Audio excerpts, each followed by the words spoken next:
ብርሃን የሰጠን ወንድማችን ብርሃኑን እያጣ ነው። ሰማይና ምድሩ እሳት ነበር። ወደ ካንሰር የመቀየር እድሉ ሰፊ ነው። በጣም ይሄ በሽታ ወደ ህይወቴ ከመጣ በኋላ ብዙ ነገር የሚያጣውት መኖሪያ ቤትን ሸጣል ለመታከም ገላሃላል።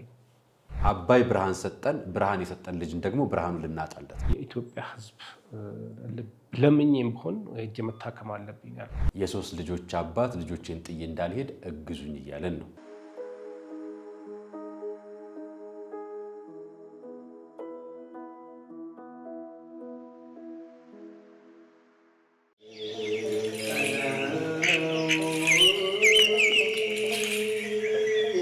ፈቅዶለት የተገደመ ገዳም ግን ደግሞ የተረሳ ዛሬ አስታውሰን እናቶቻችንን ከችግር መነኮሳቱን ከዓለማዊ ግርግር አውጥተናል። አሁን አባቶቻችን በበዓት ለመወሰን የቀሩ መነኮሳት ተቸግረው ላለመበተን በገዳሙ የጀመርነውን ግንባታ እንጨርሰው። የጨነቃችሁ ለጸሎት የሞላላችሁ ለምስጋና የገዳማውያኑ ምልጃ አይለያችሁ ዛሬም እንደገና።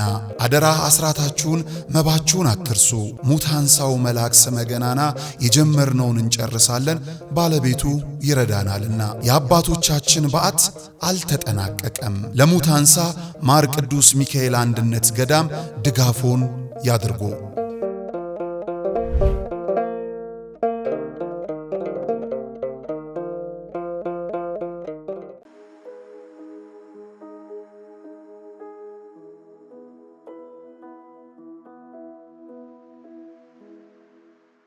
ብርሃን ለማምጣት ብርሃን እያጣ ያለው ወንድማችንን ነው ይዤላችሁ የመጣሁት። ሰላም ጤና ይስጥልኝ ውድ የቃለ ቀርን ሚዲያ ቤተሰቦቻችን እንደምን አላችሁ? በያላችሁበት ሰዓት አቆጣጠር እንዳላችሁበት ሁኔታ ሰላማችሁ ብዝት ይበል ማለት ፈልጋለሁ። ወንድም እህቶቼ፣ ታላቅ ታናሾቼ፣ ዛሬ እንግዲህ እንግዳ ነው ይዤላችሁ የመጣሁት። ሁላችንም የምናስታውሰው እጃችን አሻራችን ያረፈበት ጉልት ቸርችረን ቢሮ ሰርተን ውጭ ሀገር ተመላልሰን ከአረብ ሀገርም ሆነ ከአውሮፓ ከአሜሪካም ይሁን ከአፍሪካ ሆነን ብራችንን ልከን ሀገራችን ብርሃን በብርሃን እንድትሆን ለአባይ ግድብ ያላዋጣ ሰው የለም። ታዲያ ዛሬ ምን አደረግን? ያ ብርሃን ለኛ እንዲፈልቅ ለሀገራችንም መከታና ምልክት እንዲሆን ያደረገው ወንድማችን ዛሬ ታሟል። ታሞ ብቻ አይደለም አይኔን ላጣ ነውና ባካችሁ ድረሱልኝ ብሎናል።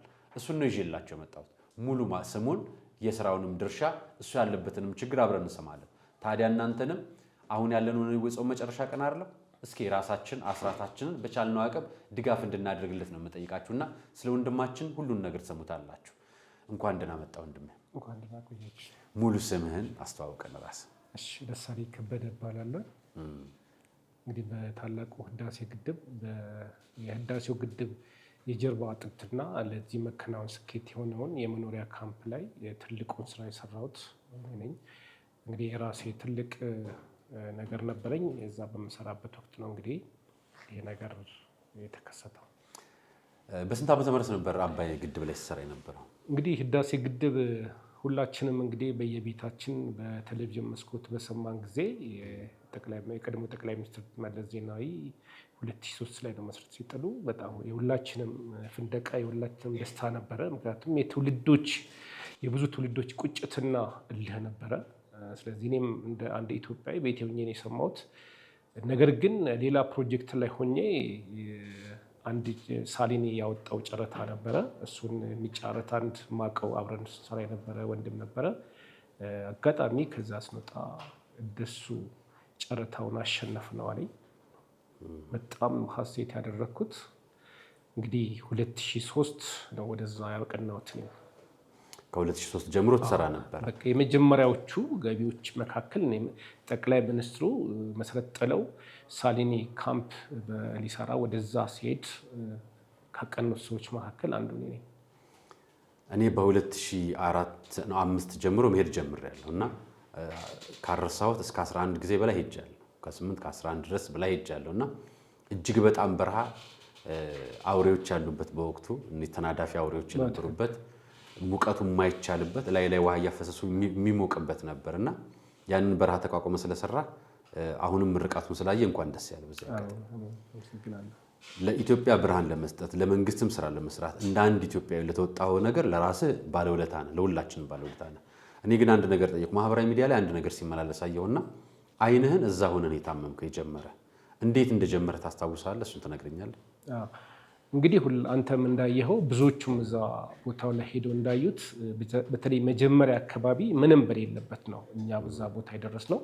ምክንያቱም የህዳሴው ግድብ ይሳለጥ ዘንድና የተሳካ ስራ እንዲሰራ ይሄ ምቹ የመኖሪያ ኤሪያ ለሰራተኛው ማመቻቸት ግድ ነበርና ያው እንዳየኸው ነው። ዝም ብሎ ግንባታ አይደለም፣ ትልቅ የመኖሪያ ሰፈር ነው።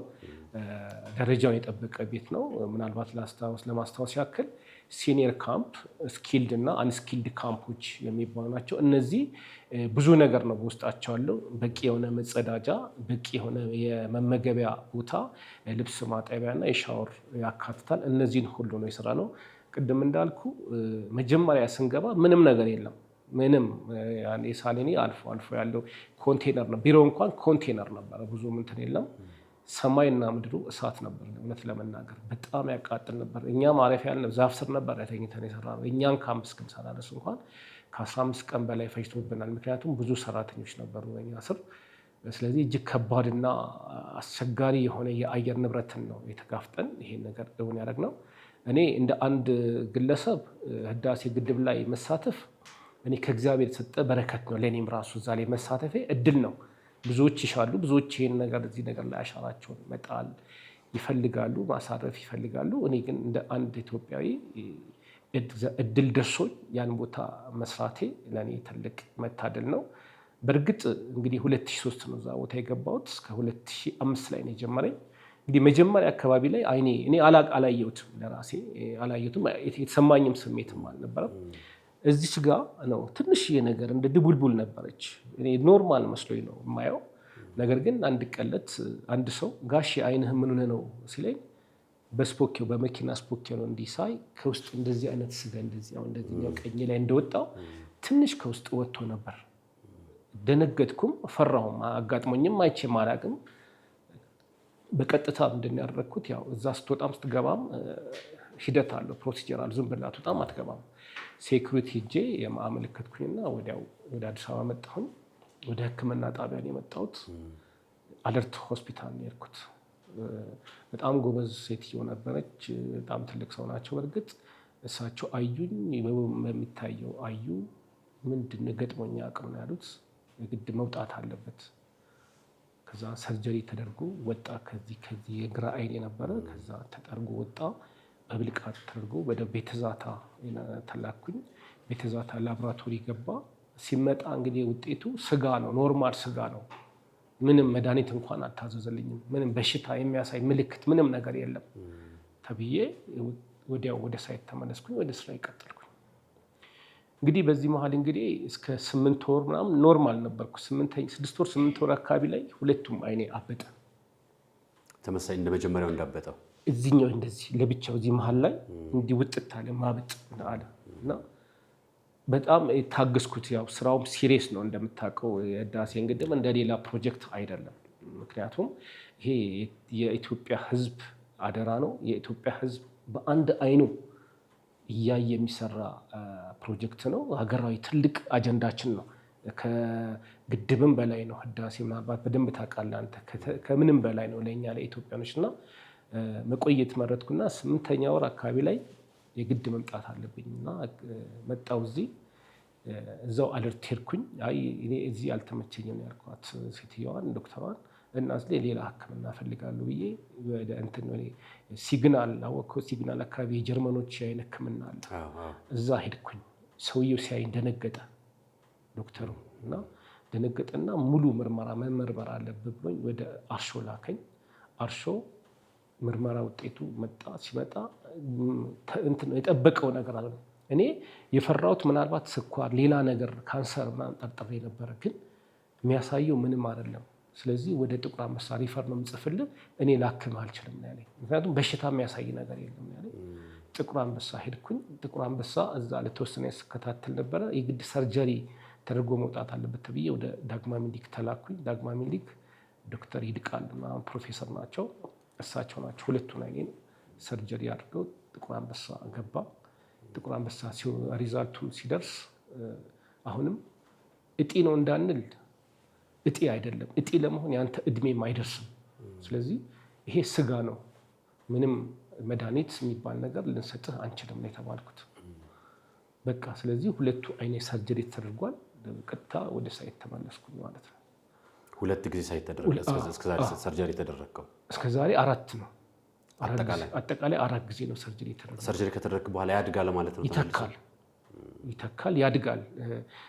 እንግዲህ ከሁለተኛው ሰርጀሪ በኋላ ሳይት ነበርኩኝ፣ ስራ ላይ ነበርኩኝ። ግን ቀስ እያለ ማደግ ጀመረ ይሄ ሁለቱም አይኔና ሰዎችን አማክራለሁ፣ መንፈሳዊ ሰዎችን፣ የተለያዩ እንደዚህ በሕክምና በባህላዊ የሚሰሩትን ማማከር ጀመርኩኝ። ምክንያቱም በሕክምና ያልተገኘ ምናልባት በእነዚህ ታላቅ ሰዎች ያው ኢትዮጵያኖች በእንደዚህ ነገር ትልቅ የካበተና ትልቅ ልምድ አለ። አባቶቻችን ብዙ መድኃኒቶችን ያውቃሉና እነዛን ነው። አንድ ጊዜ ጣና ሄጄ እዛ ገዳሞችን ደጋግሜ የመጎብኘት እድል አግኝቻለሁና እዛ ሄጄ ከተለያዩ አባቶች ጋር አውርቻለሁ እና ከነሱ ጋር ማውራት በጣም እኔ እርካታ ይሰጠኛል። እነሱ ጋር ተደጋጋሚ የሆነ ተማክሬያለሁ። ግን ያው ጸልየውልኛል፣ በደንብ ጸልየውልኛል፣ ብዙ ነገር አድርገውልኛል። ግን ፈውስ አልሆነልኝም። ሲወጣ ይተካል። እንግዲህ ያለኝ አማራጭ ወደ ባህላዊ ሁሉ የመሄድ ነው። እንደምታየው እዚህ ጋር ቆረጥ ተብሎ ተቆርጧል። በባህላዊ መንገድ ከዛም በኋላ እንግዲህ ከአቅሜ በላይ ሲሆን ድጋሚ ወደ ሐኪም ቤት ነው መሄድ የነበረብኝ። ተመልሼ ወደ ግል ሆስፒታሎች መሄድ ጀመርኩኝ። ያው እግዚአብሔር ይመስገን እንግዲህ እዛ ህዳሴ ግድብ ስሰራ ያው ገንዘብን አገኛለሁ። በአማራጭ እታከማለሁ። የፈለኩበት ቦታ ላይ ሄጄ መታከም እችል ነበረ። ነገር ግን ገንዘብ ከማውጣት ያለህን ነገር ከመጨረስ ንብረትን ከመሸጥ ባሻገር ምንም አይነት መፍትሄ አልመጣም። አሁን ደግሞ እንደምታየው እንግዲህ አሁን ክረምት ላይ ሁሉ ሳምፕል ሁሉ ከዚህ ተቀዶ ተወስዶ ኦንኮፓቶሎጂ ገብቶ ሊምፎማ የሚባል የካንሰር ሴል ነው ተብሏል። ይሄ እንግዲህ አስቸኳይ ሕክምና ካልተደረገ እንግዲህ አደገኛ ነገር ነው። እኔ በዛው አንድ ነገር ልጠይቅህና አኗኗርህ እንዴት ነው? ከቤተሰብ ጋር ነው የምትኖረው? ልጆች አሉ? ቤት አለ? ንብረት አለ? ህይወት አለ? እንዴት ነው? እሱን አስረዳኝ። እኔ እንግዲህ እግዚአብሔር ይመስገን እግዚአብሔር በብዙ ነገር የባረከኝ ሰው ነበርኩኝ። በስራም በቤተሰብም በልጆችም የተባረኩኝ ነበርኩኝ። ነገር ግን ይሄ በሽታ ወደ ህይወቴ ከመጣ በኋላ ብዙ ነገር የሚያጣሁት እጅግ ከምነግርህ በላይ ማለት ነው። በፊት በቃ የነካሁት ሁሉ ልኛል፣ ስራ ይከናወንልኛል በብዙ መልኩ ማለት ነው። እና ጥሩ ትዳር አለኝ፣ ልጆች አሉኝ። እና በኋላ ላይ ግን ይሄ በሽታ ከመጣ በኋላ ብዙ ነገር ቤቴን ከመሸጥ መኪና ከአንድም 2 መኪና ነበረኝ ሸጥኩ ለሕክምና ነው። እንደምታውቀው እንግዲህ አብዛኛው ሕክምና መድኃኒት ከውጭ ነው። ባይዘው ከዚህ በፊት ወደ 3ኛውን ሰርጀሪ ካረኩ በኋላ የምርመራ ውጤት የሆነ ስሙን በወቅቱ አላስታውስም የሆነ ስለዚህ ወደ ጨረር ሕክምና ተመራኝ። በጨረር መጥፋት አለበት ተባለና ወደ ጨረር ሕክምና አመራኝ። ዳግማዊ ምኒልክ ወደ ጨረር ሲመጣ ጥቁር አንበሳ መጥቼ ወደ ጨረር ሕክምና ላኩኝና ጨረር ሕክምና ለመውሰድ ስሄድ ዶክተሩ እግዚአብሔር ይስጠውና እኔ ላንተ ጨረር አልሰጥህም አለኝ። በቃ እሱ ነው ህይወቴን ያተረፈው። እኔ ግን የጨረር ሕክምና ሲባል እውቀቱም የለኝም። ባይዘው ኖርማል ነው በቃ እንደዚህ ያጠፋዋል የሚል እንጂ ይገላል አለኝ። እንግዲህ ሕክምናው ራሱ በጣም አደገኛ ነው እና ደግሞ በዚህም የተጎዳ ሰው አውቃለሁ። እና ዶክተሩ በቃ ኬሞቴራፒ መውሰድ አለብኝ። ኬሞቴራፒ ወሰድኩኝ። ተደጋጋሚ በግል ነው የወሰድኩት። በግል ከፍተኛ ክሊኒክ ነው የወሰድኩት። እዛ ታከምኩኝ። ያው እንግዲህ ብዙ ዳሜጂንግ አለው የኬሞቴራፒ ብዙ ነገር እንግዲህ ጎድቶታል። ውድም ነው በጣም እንደገና ብዙ ጥንቃቄ ይፈልጋል።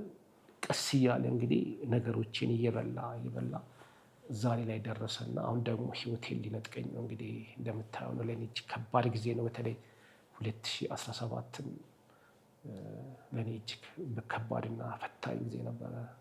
ስራ ካቆምኩ ምን ያህል ጊዜ ሆነ? በዚህ ምክንያት በቃ አሁን ስራ ካቆምኩ ቢያንስ እንግዲህ በፊት አንዳንድ የተሯሯጥኩም ቢሆን ያው ቤተሰብን ለማስተዳደር ትሯሯጣለህ፣ የግድ ያስፈልግሃል ስራና እሰራለሁ በዚህም በዛም ብዬ አንዳንድ የግል መኖሪያ ቤቶችንም እንደዚህ የመንግስትም እንደዚህ አንዳንድ ሰብ እየወሰድኩ መስራት ነበረ።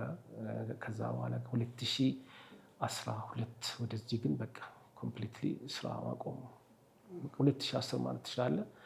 በቃ የሆነ በጣም አንዳንዴ በሽታው በባህሪው ይረብሸኛል ታውቃለህ። በጣም አሁን ለማንበብ ስፈልግ አይኔን ያቃጥለኛል። የሆነ ነገር ለማድረግ ስፈልግ ስራ መስራት በቃ የሆነ የመቆጥቆጥ ምቾት ይነሳል። በቃ ወይ ውሃ ፈላ አድርገህ አንድ ዶክተር ሳይሆን እንደዚህ ባህላዊ ሰው ናቸውና እሳቸው ትንሽ ጨው አድርገህ ታጠብ፣ እንደዚህ ውሃ ለብ አድርገህ እንደዚህ ታጠብና ትንሽ ወይ በፎጣ እንዲዘርስፊ እረፍት አገኛለሁና በጣም ነው ብዙ ነገር ያበላሸብኝ ይሄ ነገር። አሁን መኖሪያ ቤትን ሸጠሃል ለመታከም። የኮንስትራክሽን ባለሙያ ነበር። የኮንስትራክሽን ስራዎች የሚሆኑ የአገልግሎት መሳሪያ የሚሆኑ መኪኖችን ሸጠሃል። የግል መገልገያ መኪናዎችን ሸጠሃል። ያለበትን ጊዜ እንዴት ትገልጸዋለህ? አሁን ያለበትን ስቃይ ለኢትዮጵያውያን ለማስረዳት እንዴት ብለህ ትገልጸዋለህ በአንተ በኩል? እርግጥ ያለፉት ጊዜያቶች እጅግ ለኔ ፈታኝ ጊዜ ነበሩ። መፈጠሬ እስከምጠላ እኔም ሆነ ቤተሰብ በጣም ከባድ ጊዜያቶችን አሳልፈናል። በተለይ ከ2014 ወደዚህ እስከ 2017 ያሉ ጊዜያቶች እጅግ ከባድ ጊዜ ነበሩ ለኛ። ምናልባት ቃላት ለመግለጽ ላንችል ይሆናልና በተለይ ደግሞ ለኔ 2017 ከቃላት በላይ ነው። በጣም ፈታኝ መፈጠሬን የጠላሁበት ነው። ሙሉ ነገር ሆናተ መታከም እንኳንም በማልችልበት ደረጃ ላይ ዜሮ ደረጃ ደርሶ ሐኪም ቤት ለመሄድ የምሳቀቅበት ጊዜ ነው። ምን ገጥሞ ነው እንደዛ ይሆን? ምንም ነገር የለም። በቃ አለቀ ምንም ነገርና ሰዎችም ሲያዩ ሁሌ በዛኛው ህይወት ነው የሚያዩ፣ በነበርክበት ነገር ነው የሚያዩና ትንሽ ወረድ ብለህ ሲያዩ ምን ሆነ ነው አይኑ ምን ሆነ ነው በብዙ ነገር ተሸማቅቃለህና። ነገር ግን ክረምት ላይ ወደ ግንቦት አካባቢ ላይ የሰፈሬ ልጆች አሉ። ኮተቤን ካወቅከው ኮተቤ 02 እዛ ነው እኔ ህይወቴ በቃ ሙሉ ለሙሉ ያደግኩበት ሰፈር ነው። እነሱ እነዚህ አብሮ አደግ እድር አለንና እነሱ በጣም ይረዱሃል። በጣም ነው የምንቀራረበውና እዛው ከኛ አብረን አደግናቸውን ሰዎች በዋትሳፕ ሰብስበው ምርመራ እንዳደርግ አደረጉልኝ። እድር አለን። እድራችንም የተወሰነ አንዳንድ ነገር ከበር አደረገልኝና እነዚህ ቅድም የነገርኩን ምርመራዎችን አደረግኩኝ። እንግዲህ የምርመራ ውጤት አሁን ያው ሊምፎማ የሚባለው የሴል ነው። ያው እንግዲህ ይሄ የሊምፋቲክ ሲስተም ብሎክ ሲደረጉ ሲዘጉ ነው ይሄ ነገር የሚከሰተው። በሶስት ነገር እንደሚመጣ ነው ዶክተሮቹ እንግዲህ የነገሩኝ። በኬሚካል በጨረርና በኢንፌክሽን ነው። እንግዲህ ይሄ ከሶስት አንዱ ነው። እንግዲህ ኬሚካል የማያገኝም ምናልባት እንግዲህ ጨረር ከሆነ የእነዚህ በወቅቱ መጀመሪያ አካባቢ የነበረው ሙቀት እውነት ነው በጣም ከባድ ጊዜ ነበር። የነዛ መጠራቀም ነው ብዬ ወስዳለሁ። ወይ ደግሞ ኢንፌክሽን እንደዛም ነው እንግዲህ የተባለው። እኔ ግን እኔ ብቻ ላይ ነው ይሄ እንደዚያ ነገር ያየሁት። ሰው ላይም አይቼም አላቅም። እንግዲህ እንደ እድል ሆኖ ይሄ ነገር እኔ ላይ ተከሰተ። ወደ ካንሰር የመቀየር እድሉ ሰፊ ነው በጣም። ስለዚህ የካንሰር ደረጃ ስቴጁን እየደረሰ ከሆነ ደረጃ 2 ላይ ነው አሁን ያለው። ቀጥሎ ያለው ወደ አደገኛን ካመለጠ በቃ መቆጣጠር ይከብዳል። ሕክምና ኢትዮጵያ ውስጥ ማድረግ ይቻላል? እንግዲህ ላለፉት ጊዜያቶችን እንግዲህ በርካታ ሕክምናዎችን አድርጌያለሁ። እጅግ በጣም ከባድና ብዙ ገንዘብ ነው ያወጣሁት። ነገር ግን ከ4 ጊዜ በላይ ሰርጀሪ ተደርጌያለሁ። እንዲሁም ኬሞቴራፒ ወስጃለሁ። አሁን ባለው ሁኔታ እንግዲህ ዶክተሮቹን በጣም ጨቅጭቄያቸዋለሁ። እንደውም ሪፈር እንዲጽፉልኝ እኔ የኢትዮጵያ ሕዝብ ለምኜም ቢሆን እጅ መታከም አለብኝ ያልኩት ቤተሰብም ምንም ጓደኞቼንም ሁሉ አስተባበራለሁ ብዬ ነበረ። ግን እዚህ ያለው ህክምና ኬሞቴራፒ ነው። እሱ ደግሞ አሁን ስርጭቱን ለመግታት አሁንም ኬሞቴራፒ እየወሰድኩ ነው ያለሁት። ትናንት በራሱ ኬሞ ወስጄ ነው የመጣሁት። በአንድ ጊዜ ህክምና ውጭ ምን ያህል ነው የምታወጣው? እንግዲህ አሁን በእርግጥ በመንግስት ደረጃ ስለሆነ እንዲህ እንትን ነው። ግን በፊት ግን በጣም ከባድ ነው። በቀን እስከ 1000 ብር ላርጋ ነበር የማወጣው። ያኔ በምታከምበት ጊዜ ለነርስ 300 ብር ነበር በወቅቱ ሳወጣ የነበረው እና መድኃኒቶቹ ደግሞ በጣም ውድ ነበሩ። እጅግ በጣም ከውጭ ነው የምትገዛው፣ ከግል ፋርማሲ ነው መድኃኒቶቹን የምትገዛው እና ሰርጀሪው ብዙ ነገሩ በቃ ከባድ ነበር ለኔ። እኔ እንደውም ብዙ ጊዜ የመንግስት ህክምና ወይ ደግሞ የግል ህክምናዎችም ጋር ቢካሄዱ ብዙ አስቸጋሪው ነገር የሚባለው የምርመራ ነገር ይመስለኛል። ምርመራ ከፍተኛ ወጪ ያወጣል። ምክንያቱም ቤት ሸጦ ለምርመራና ህክምና ብቻ ጨርሶ የሚበሉትና የሚጠጣት የሚቸገሩ ቤተሰብ የሚመራ ቤተሰብ ማየትን ይከብዳል እና ምርመራዎቹ ከባድ ናቸው ይባላል። እሱ ነገር አንተን አልገጠመህም? እንዳለ የሚገርም ነገር ባለፈው እንግዲህ ቅድም የነገርኩ ምርመራ ሳደርግ ሙሉ ለሙሉ ማለት ይችላል ሙሉ ለሙሉ ምርመራውን እኔ ውጪ ነው ያደረኩት። ውዳሴ ሲቲ ስካን 2 ውዳሴ የ4 ነው 6 ምርመራ ደግሞ እንትን ወሊን ላቦራቶሪ የሚባል እንዲሁም ደግሞ ኦንኮ ደግሞ የደም 2 የደምና አንድ ይሄ ከዚህ ሳምፕል ያደረገ የደም ምርመራዎችም አሉ። እንትና ውዳሴ እንዳለ ሙሉ ለሙሉ ውጪ ነው። በጣም ውድ ናቸው በኢትዮጵያውያኖች ደረጃ እኔ ምንም ነገርና እንግዲህ ጥቁር አንበሳ አንድ ሲቲ ስካን የሆዶ ሲቲ ስካን እዛ ተነስቻለሁ። እሱም ቢሆን ስንት ነው አንዱ ብቻ 5400 ብር ነው። እሱ የመንግስት ነው። የውጭዎቹ ከ20 እና ከ15 በጣም ውድ ናቸው። ቼክ ማድረግ ትችላለህ። የሚገርም ነገር በጣም ውድ ናቸው። ብዙ ኢትዮጵያውያኖች ያውቁታል። ይሄንን አምናለሁ። እና አሁን የኛ ማህበራዊ ሚዲያ ላይ መረጃዎችን አየዋቸው ሳያቸው አባይ ህዳሴ ግድብ እኔ ሄጃለሁ በአካልና ተደጋጋሚ ጊዜ ሄጃለሁ። በጣም አደገኛ ነው ሙቀቱ። ተወርዋሪ ተናዳፊ እባቦች፣ ጊንጦች ምናምን ያሉበት ሰዓት ነው ነበር። መጀመሪያ ሲጀመር መሰረት ከጣለ በኋላ ነበር ነው እኛምና ከዛ በኋላ እድገቱም ላይ ግማሽ ድረስ ቢያንስ አውቀዋለሁ። እስከ 2009 ድረስ በአካል ድረስ አውቀዋለሁና ከባባድ ነበረ በወቅቱ። ቢያንስ በአመት 2 እና 1 3 የምንሄድበት ገጠመኝ ነበር። የመንግስት ስራ ነበር። ስለዚህ ያ ቦታ ከባድ ነው በከባድ ነው። አሁን ያንተን ሳየው ያንን በረሃ ተቋቁሞ ያንን የአባይ ግድብ ቆይቶ መከራውን አይቶ ስቃዩን አይቶ ለኢትዮጵያ ብርሃን መጥቷል። አሁን አባይ ብርሃን ሰጠን። ብርሃን የሰጠን ልጅን ደግሞ ብርሃኑን ልናጣበት ነውና በምን ብትደግፍ እንዴት ሰዎች ቢያግዙ ላንተ ውጭ ሄደ የመታከም እድል አለ ወይ? በእርግጥ መታከም ይቻላል። እንግዲህ ምናልባት አቅም ነው የሚጠይቀው። እኔ እንደ አንድ ኢትዮጵያዊ በተለይ ባለፉትን 2 እና 3 ቀናቶችን በጣም በመገረም ውስጥ ነው ያሳለፍኩትና እንኳንም ታመምኩ ያልኩበት ነው። ምክንያቱም የሰዎችን እንትን አይቼ ማለት በሶሻል ሚዲያ ላይ ብዙ ሰው ነው የደወለልኝ። አጋጣሚ አንድ እህት ነችና ስልክንና እንትን እዛ ላይ አስቀምጥ እንሟሟታለን። ቪዲዮውን አይቼ ራሴ መቋቋም አቃተኝ። ደጋግሜ እያየው ነበረ። አቅም የለኝም ማለት ግን ለብዙ ሰዎች ሼር አደርጋለሁ። አይዞህ ወንድም ያለችኝና እሺ ብዬ አንድ ቪዲዮ ሰራሁኝ። ከጥያቄ ስነሳ ህዳሴ ግድብ እጅግ ከፈታኝ ጊዜ ነበር። መጀመሪያ ከአየር ንብረቱ ባሻገር በሽታዎች ነበሩ። እንዳልኩ ጊንጥ አለ፣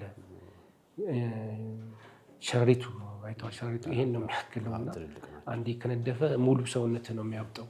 እባቦች በጣም ከባባድ ብዙ አይነት ነው የምታየው። እና ወባ አለ። ወባ በጣም ይፈትንን ነበረ። እዛ አካባቢ ቤኒሻንጉል አካባቢ ባይዘው አንድ ነገር ጠብቃ ዝናብ ከዘነበ ገነት ነው። በጋ ላይ ደግሞ በቃ እሳት ነው እንደምታውቀው። እና ነገር ግን ምንድነው እኔ ዶክተሮቹም እንዳሉኝ መታከም ይቻላል። እንግዲህ ምናልባት የአቅም ጉዳይ ካልሆነ በስተቀረ ሕክምናውን ከሀገር ውጭ ማድረግ እንደሚቻል ተነግሮኛል እኔ ፐርሰናል ዶክተሮቹ። ነገር ግን ፈሩን ለመጻፍ እንግዲህ ምን ማድረግ እንዳለብኝ አላወቅኩም። ምናልባት እኔ ያላሟላሁት ነገር ካለ ለማሟላት ዝግጁ ነኝ። ምክንያቱም ምርመራ ነው የሚጠበቀው። ያንን ምርመራ ደግሞ ሙሉ አድርጌያለሁ። እነሱ አሁን ኬሞቴራፒ ውሰድ ነው አሁን ባለበት ነገሮቹን ለመግታት እንዳይሰራጭ ነው። እነሱ ከስጋታቸው ከተሰራጨ ለመቆጣጠር ይከብዳል። ስቴጅ 3 ላይ ከደረሰ በጣም ከባድ ነው። ይሄ አሁን ሎው ስቴጅ ነው። ቶሎ መታከም ከቻለ ይሄ በኬሞቴራፒ ትሪት ካደረግ ነው ሌላውን በሂደት እናደርገዋለን አይነት ነገር ነው። ከቀረጻ በፊት ስናወራ ከ7 እስከ 10 ሚሊዮን ብር ሊፈጅ የሚችል በውጭ ሀገር ሄዶ ሕክምና ማድረግ የሚችል ባንኮክና እንዲሁም ህንድም ጭምር የዋጋ ልዩነት ቢኖራቸውም የ2 እና የ3 ሚሊዮን ብር ሊኖር እንደሚችል፣ ነገር ግን ይህንን ለማድረግ ደግሞ የሆስፒታሎች በቴራፒ ብቻ ዝም ብሎ ማቆየት ማለት እንዳይስፋፋ ማድረግ እንጂ ያለውን ነገር ቆርጦ ወይ ደግሞ ጨርሶ አያድንም እና ከዛ አንጻር ነው የሚል መረጃ ስለሰማሁ አንተም ጋር ያለው መረጃ ይሄ ነው ወይ? እንደው አስታወስከኝ። የሚገርም ነገር አሁን ይሄ ነገር ኬሞቴራፒ እንኳን ወስጄ የመመለስ እድል አለው። በደንብ ነው እኔ የምጠይቀው ዶክተሮቹንና የመመለስ እድል አለው።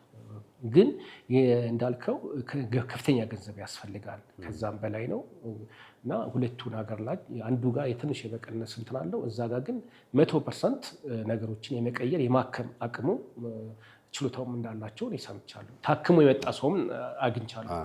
አሁን አንደኛው በጣም አብጧል። አሁን እንደ ሁላችንም እያየነው ነው። ሁለተኛውም ድጋሚ ወደዚህኛው እየመጣ ነው እንደምታየው። ይሄም እንደዛ ነበር ባይዘው መጀመሪያ ላይ እንደዚህ ነው የመጣው። ከዛ ወደ ታች ነው የመጣው እንግዲህ እየሰፋ መጣ። በዚሁ አጋጣሚ መጠየቅ ከፈለኩኝ ቤትን ሸጣል። የት ነው እየኖርክ ያለው? አሁን ሰፈሬ ኮተቤ ነበር። ነገር ግን በቃ ከትዳር ጋር ስለሆንኩኝ ቡራዩ ነው አሁን የምኖረው ተከራይተህ። ቤትን ሸጠ። የኮንስትራክሽን ባለሙያ ነበርክ። መኪኖችን ሸጠ። ምን ሸጠ ያለው በዚህ በአይን ሕክምና ብቻ ምክንያት። እንግዲህ ለኢትዮጵያ ሕዝብ አንተ የምትጠይቀውን እኔ በአንደበት የተናገር ያለው በተወሰነ መልክ አንተ በቃል አስተላልፍላቸው በራስህ። እኛ ጋር ብዙዎቹ ተከታታዮች ኢትዮጵያውያንና በብዛት ኦርቶዶክሳውያን ይበዙበታል። የምናደርገው ምንድነው? መደገፍ ያለበትን ሰው ስናምንበት ማህበራዊ ሚዲያም ላይ ያየነው ሰዎችም ላኩልን የሚያሳምነን ነገር ሲመጣ ለህዝብ መስጠት ነውና ህዝብ ደግሞ የራሱን ድጋፍ እንዲያደርግ ማድረግ ነውና እንደው እንዴት እንዲደርሱልህ አሁን 3 ልጆች አሉኝ ያልከኝ አይደል? የኮተቤ ልጆች አሉ። በጣም ጎበዝ ናቸው ኮተቤ ልጆች። ይሳቃቸው ኮተቤ 02 ጀምሮ እስከ መሳለሚያ ድረስ ያሉ ሰፈሮችን በደንብ አውቃቸዋለሁ። የቅርብ ጓደኛ ባይኖርኝ 2004 እና 2008 ድረስ እዛ አካባቢ ያሉ ልጆችን በደንብ ነው በቅርበት የማውቃቸውና ተስፋ አደርጋለሁ ያግዙሃል። ውጭ ያሉ ወንድሞቻችን እህቶቻችንም በቻላቸው አቅም ድጋፍ እንዲያደርጉለት ነው ጥሬን የማስተላልፈው። የጠራውክም በዚህ ሰዓት ከተጀመረ አይቀር ሁሉም ሰው እንዲያውቀው ማድረግ ስላለብን እናንተም ለምታውቃቸው ለኢትዮጵያውያን በራስ ቪዲዮ እንዳስተላለፍከው እዚህም ላይ ለህዝብ ራስን ተጠይቅ። ካሜራውን ብቻ እንደውም እያያቸው ቢሆን ደስ ይለኛል። እኔ እንግዲህ ቪዲዮዎቼ ላይ ቲክቶክ ላይ እንደለቀኩት አንድ ነገር ተማመናለሁ። ኢትዮጵያኖች በአንድነት ስንቆም ብዙ ታሪኮችን አባቶቻችንም እንደሰሩት ሁላችንም እናውቃለን። እንዲህ ብዬ ነው ብዙ ጊዜ የምናገረው ቪዲዮ ስሰራ ለኢትዮጵያ ይሄን ቪዲዮ የተመለከታችሁ በሙሉ ለኢትዮጵያን ወገኖቼ ታደርሱልኝ ዘንድ አደራ ላለው ነው ማለት። ምክንያቱም እኔ በወገኔና በህዝቤ መካከል ነው ያለሁት። እኔ ለሀገር ግንባታና ለሀገር ልማት በወጣሁበት ነው ይሄ ነገር ላይ የደረሰው። እንግዲህ ሁሉም በሚችለው ይሄን ቪዲዮ ያየ በሙሉ እንግዲህ በሚችለው ነገር ሁሉ ከጎኔ ቆሞ እታከም ዘንድ እንዲታክም የኔም ጤንነቴ ተመልሶ ለሀገሬም ለቤተሰቤም መልካም ጤንነት ላይ እንድሆን ጥሬ ነው የማስተላልፈው። እንግዲህ ሰው ሁሉ የቻለውን እንዲያደርግና የተሻለውን ሕክምና አገኝ ዘንድ እንግዲህ ጥሬን አቀርባለሁ። በዚሁ አጋጣሚ የራስን ባንክ አካውንት ቁጥር ብትነግረን። እንግዲህ ስሜን መጀመሪያ እንደተናገርኩት ደሳለኝ ከበደ ነው። የኢትዮጵያ ንግድ ባንክ አካውንት ቁጥር 10296394 ነው። ቴሌብር ከፈለጋችሁ 0911 42 8964 ነው። ስለዚህ ሁለቱም ቁጥር በቴሌ ቁጥሩ የምትለው ሰው መደወል የሚችልበት ይችላል። ስለዚህ በሁለቱ መደወል ይችላል። ድጋፍ ማድረግ የምትችሉ ትችላላችሁ። አንድ ነገር ይታየኛል። የ3 ልጆች አባት ልጆቼን ጥዬ እንዳልሄድ እግዙኝ እያለን ነው። ይሄ ብቻ አይደለም። ምናልባት በዚህ ጉዳይ ይህንን ቪዲዮ ካዩት የህዳሴ ግድብ አስተባባሪ ዶክተር አሁን ያሉት ማን ናቸው? ማነው? እጄ ነበር እሳቸው ጋር ዶክተር አረጋይ በርሄ ዶክተር አረጋይ ናቸው አሁን ያሉት። መብራት ኃይልን በዚህ ጉዳይ ይመለከቷል። እያንዳንዳችሁ አምፖል ስታበሩ እሱ ነው አባይ ግድብ ህዳሴ ላይ ስራ እንዲሰራ የመጀመሪያው መሬት የጠረገው ወንድማችን ነውና በቻልነው አቅም እኔ ክርስቲያኖችን በተቻላችሁ መባችሁን፣ ድጋፋችሁን፣ ወንድምነታችሁን፣ አጋርነታችሁን በአካል ባታውቁትም እንዲሁ በዚህ ቪዲዮም ላያችሁትም ሌላም ለምታደርጉት በሙሉ እነዛን ልጆች አባት እንዳያጡ ባለቤቷ እንዳታጣ ያሳደጋትና ለሀገሬ ብሎ የኖረባት ሀገር ደግሞ እንዲህ በመብራት ስራ ሲሰራ አይኑን ታሞ በአይኑም ደግሞ በየዘወትር እንዲሆኑ እንዳይቀርብንና እንዳያልፍብን የቻልነውን ያህል እናድርግ። አሁን ጫፍ ላይ ነው ያለው።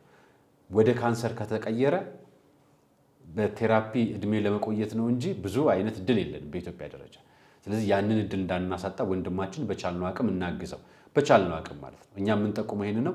ወንድማችን ዛሬ ወደዚህ ጋር ብቻ ያመጣሁት ብርሃን የሰጠን ወንድማችን ብርሃኑን እያጣ ነው እና እናግዘው ልላችሁ ነው።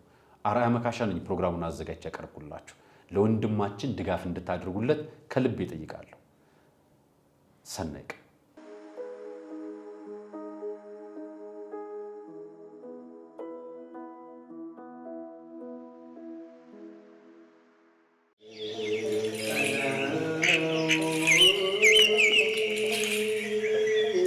ተፈቅዶለት የተገደመ ገዳም ግን ደግሞ የተረሳ ዛሬ አስታውሰን እናቶቻችንን ከችግር መነኮሳቱን ከዓለማዊ ግርግር አውጥተናል። አሁን አባቶቻችን በበዓት ለመወሰን የቀሩ መነኮሳት ተቸግረው ላለመበተን በገዳሙ የጀመርነውን ግንባታ እንጨርሰው። የጨነቃችሁ ለጸሎት የሞላላችሁ ለምስጋና የገዳማውያኑ ምልጃ ይለያችሁ ዛሬም እንደገና። አደራ አስራታችሁን መባችሁን አትርሱ። ሙታንሳው መልአክ ስመ ገናና የጀመርነውን እንጨርሳለን ባለቤቱ ይረዳናልና። የአባቶቻችን በዓት አልተጠናቀቀም። ለሙታንሳ ማር ቅዱስ ሚካኤል አንድነት ገዳም ድጋፎን ያድርጉ።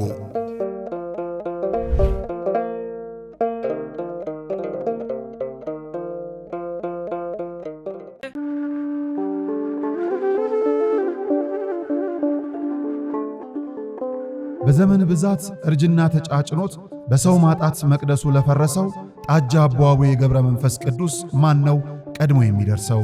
ምድሩ ለምለም ሀገሩ የጀግና ጦርነት ፈተነው እንጂ የማያውቅ ልመና። ዛሬ ግን አዛውንቶቹ ጉልበት ከርቷቸው ወጣቶቹ ግራ ገብቷቸው የአቡዬ ቤተ መቅደስ ሊፈርስ ተቃርቧልና ስለ አቡዬ ብላችሁ የጻድቁን ቤተ መቅደስ እንገንባ።